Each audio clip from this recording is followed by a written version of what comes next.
우리는 살아가며 수많은 선택의 갈림길에 서게 됩니다. 그리고 우리가 결정 내렸던 수많은 선택들은 아쉽고 후회로 남는 경우가 많습니다. 그때 왜 그랬을까? 조금만 다르게 했다면 어땠을까? 하는 생각에 밤잠을 설친 적도 있으실 겁니다. 하지만 생각해보면 그 후회는 이미 지나간 시간을 붙잡고 있다는 뜻입니다. 정작 지금 이 순간 나의 삶은 계속해서 흘러가고 있는데 말이죠. 중요한 건 과거의 내가 아닙니다. 후회를 줄이는 가장 좋은 방법은 현재를 진심으로 살아가는 것입니다. 오늘 이 시간에는 후회라는 감정의 무게를 조금 덜어내고 현재를 더 충실히 살아가는 방법들을 함께 나눠보려고 합니다. 첫째, 지금 이 순간에 집중하는 연습하기. 우리가 후회에 빠질 때는 대부분 과거의 어떤 장면에 정신이 붙잡혀 있기 때문입니다. 지나간 말을 되새기고 다른 선택을 했더라면 어땠을까 하는 상상에 빠지면서 현재는 점점 흐릿해집니다. 이럴 때 도움이 되는 것이 바로 마음 챙김입니다. 지금 이 순간의 감각, 감정, 생각을 있는 그대로 알아차리는 법을 깨우쳐야 합니다.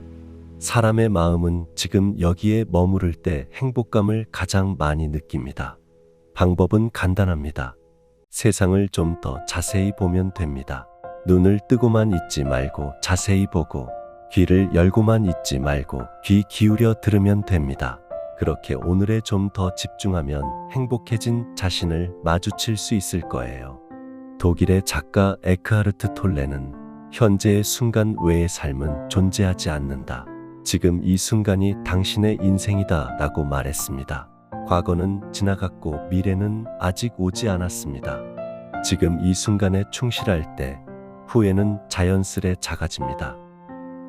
둘째, 후회를 객관적으로 바라보기. 후회를 줄이려면 그때의 나를 이해하는 것이 중요합니다. 당시에 내가 왜 그런 선택을 했는지 돌아보되 지금의 시선으로 비난하기보다는 그때의 상황, 감정 등을 고려해 객관적으로 바라보아야 합니다. 심리학자들은 이를 자기 연민이라고 부릅니다. 실패하거나 실수했을 때 나 자신에게 따뜻하고 이해시 믿는 태도를 취하는 것이죠. 넬슨 만델라는 나는 지지 않는다, 승리하거나 배우거나 둘 중 하나다라고 말했습니다. 우리가 후회하는 많은 일들을 배움의 기회로 삼아보세요. 내가 후회하는 그 선택도 그땐 최선을 다한 결과였음을 인정하면 마음이 훨씬 가벼워집니다.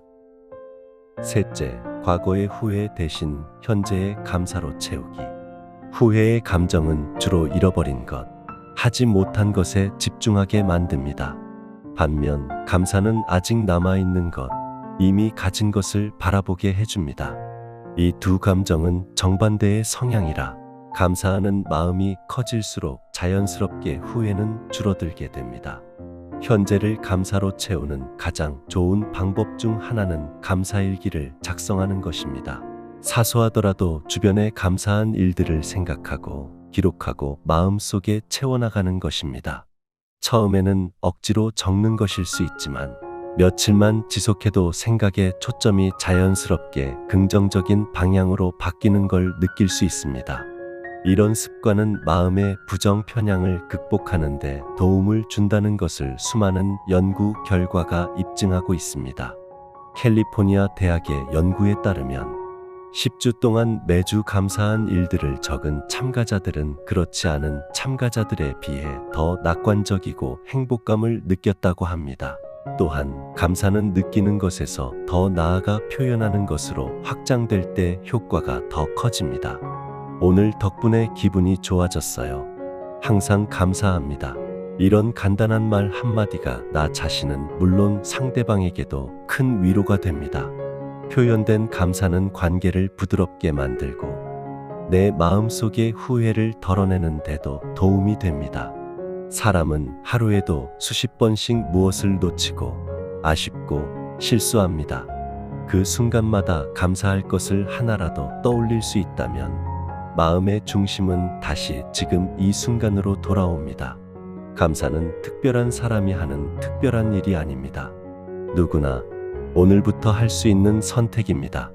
후회에 머물지 않기 위한 가장 따뜻한 연습이기도 하지요. 넷째, 비교하는 습관을 멈추기. 후회의 큰 원인 중 하나는 비교입니다. 내가 그때 그 사람처럼 선택했더라면 저 사람은 잘 나가는데 왜 나는? 이런 생각은 나의 삶을 있는 그대로 보지 못하게 합니다. 비교는 끝이 없습니다. 누구나 각자의 속도와 여정이 있는 법입니다. 내 삶을 기준으로 삼고 나만의 기준을 정하는 것이 중요합니다. 시어도어 루스벨트는 비교는 기쁨을 훔치는 도둑이다 라고 말했습니다. 남들과의 비교보단 나만의 삶을 가꾸는 것 어떠실까요? 비교를 멈추는 순간 후회보다는 만족이 찾아옵니다. 비교는 내 인생의 속도와 방향을 불분명하게 만듭니다. 지금 이 순간 나에게 집중할 때 비로소 삶은 더 단단해집니다. 다섯째, 행동하는 용기를 가지기. 후회는 대부분 하지 않은 것에서 옵니다. 말하지 않은 고백, 도전하지 않은 기회, 시도하지 않은 변화. 이럴 때 필요한 건 완벽한 준비보다 작은 행동입니다. 실패해도 괜찮습니다. 중요한 건 시도해보는 것입니다. 행동은 결과보다도 자기 자신에 대한 존중을 남깁니다. 나는 해봤다는 감각이 후회를 지우는 힘이 됩니다. 망설임의 순간이 찾아오면 작은 한 걸음이라도 움직여 보세요. 그 용기가 당신을 후회에서 자유롭게 만듭니다. 생각만 하고 망설이다 보면 결국 남는 건 그때 해볼 거리라는 아쉬움뿐입니다.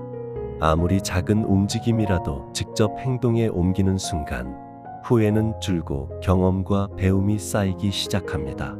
용기 있는 실천이야말로 후회 없는 삶을 만드는 첫걸음입니다. 여섯째, 내 행동의 의미를 찾기. 어떤 경험이든 의미를 발견하는 순간 후회는 줄어듭니다. 실수도, 실패도, 아픈 관계도 나를 단단하게 만들기 위한 한 장면이었다고 이해할 때 삶은 훨씬 풍요로워집니다. 의미를 찾는 것은 나만의 삶의 스토리를 구성하는 작업입니다. 내가 겪은 일들이 무의미한 고통이 아니라 의미 있는 성장이었다고 느끼는 순간 후회는 삶의 일부로 받아들여집니다. 후회로 가득한 과거도 의미를 찾는 순간 인생의 한 페이지로 바뀝니다. 과거의 실수와 아픔이 지금의 나를 더 단단하게 만들었다는 걸 깨닫는 순간 과거는 더 이상 짐이 아니라 나를 성장시킨 자산이 됩니다. 결국 후회도 지나고 보면 나를 위한 시간이었음을 아는 것이 중요합니다. 후회를 완전히 없앨 수는 없습니다. 하지만 후회에 휘둘리지 않는 삶은 누구나 만들 수 있습니다. 중요한 건 과거를 후회하며 사느냐, 아니면 지금 이 순간을 선택하며 사느냐의 차이입니다. 후회 없는 삶이란 특별한 인생이 아닙니다. 매 순간 내가 할 수 있는 최선을 다하고 그 선택을 나답게 받아들이는 삶, 그리고 작은 기쁨에도 감사할 줄 아는 삶, 그런 태도 하나하나가 모여서 우리 삶을 후회보다 충만함으로 채워줍니다. 현재를 즐기세요. 감사합니다.